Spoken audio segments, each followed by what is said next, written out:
June 9th, 2020. This is the fifth episode of Growth Talk that I've filmed. So, or that I'm filming. I tried recording this already, but I decided to re-record it because I don't feel like I don't like how I presented my message the first try. So I'm gonna do this again. I've addressed this topic before a couple episodes ago, but the world is obviously with the Black Lives Matter movement, and I've been trying to take the past few days to really figure out how I can help, how I'm most equipped to help, right? And I think I know what I have to be doing. Um, it's pretty clear that police brutality is not the only vertical of oppression to Black people in this country. Um, you know that right now, because of the recent what would I call it? There's the recent events of pertaining to Breonna Taylor, Ahmaud Arbery, and most recently George Floyd, have sparked an insane amount of outrage. Not insane, just an amount of outrage that I have never seen in my lifetime. Whether it's defunding the police, reforming the police, I don't know. I don't know what the best option is. I'm not a politician, and I'm doing my research. I'm reading my books so I can educate myself, and I think that's important.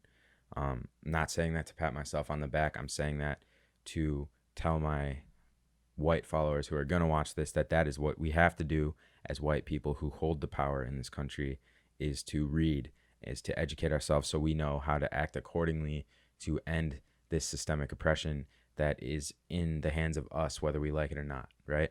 I think the areas that I'm more equipped to help, actually, forget that. I'm excited to help all of these verticals.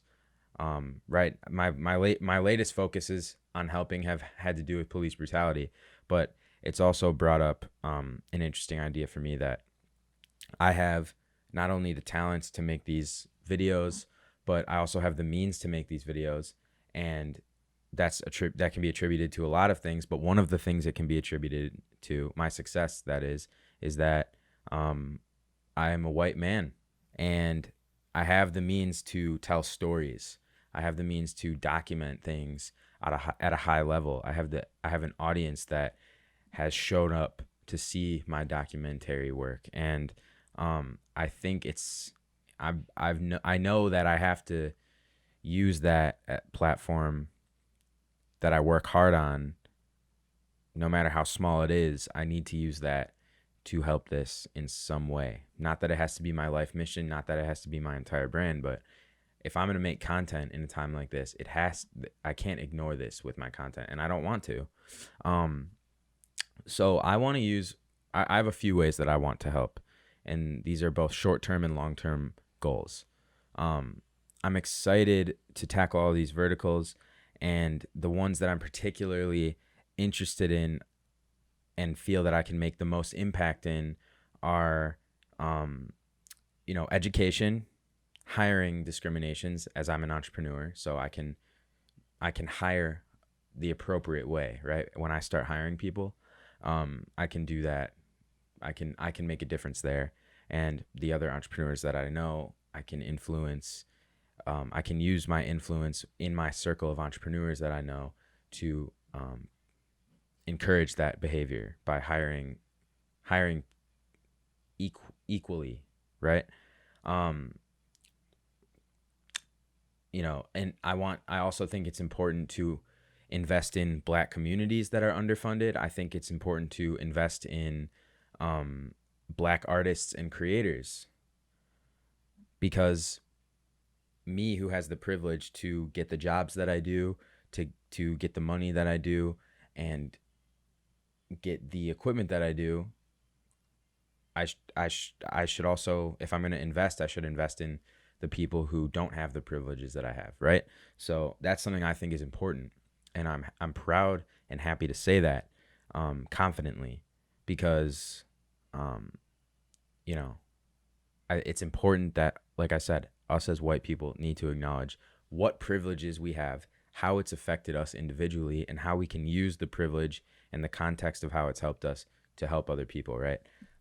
So this is something I've been interested in for years, actually, is getting, especially in the community. I'm from Chicago, so Chicago is a huge city that has been built upon redlining, meaning areas have either been gentrified for the benefit of white people, or they've been strategically mapped so that black people are put into these areas that happen to get less funding, and then they become poor. And I think that definitely has to do with a lack of that has something to do with the lack of black ownership in the country, the lack of education for black people in this country, is because this country's been built upon redlining, it's been built upon slavery, and it's been built upon destroying black business, right? Tulsa, Oklahoma was your Black Wall Street, right? That was completely destroyed by white people because they didn't like how black people were finally getting some money and they were having some wealth spread around their communities. So I think that we need to be reinvesting into those communities and not taking them for white people, because then it's just gentrification, which is another problem. I'm no expert on this, and I don't act like I'm not trying to act like I am. These are just the things that I'm passionate about and I've been thinking about for a long time.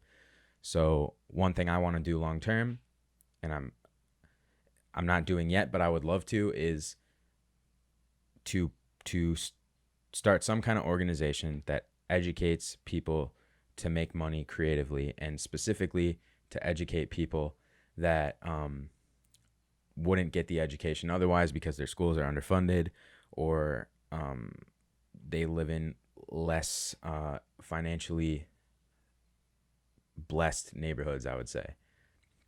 So that's something I want to do because I feel like that's my area of expertise. That's how I know I can make a difference. And I see the problem in the creative industry, whether it's just freelance videographers or photographers or entrepreneurs not getting funding.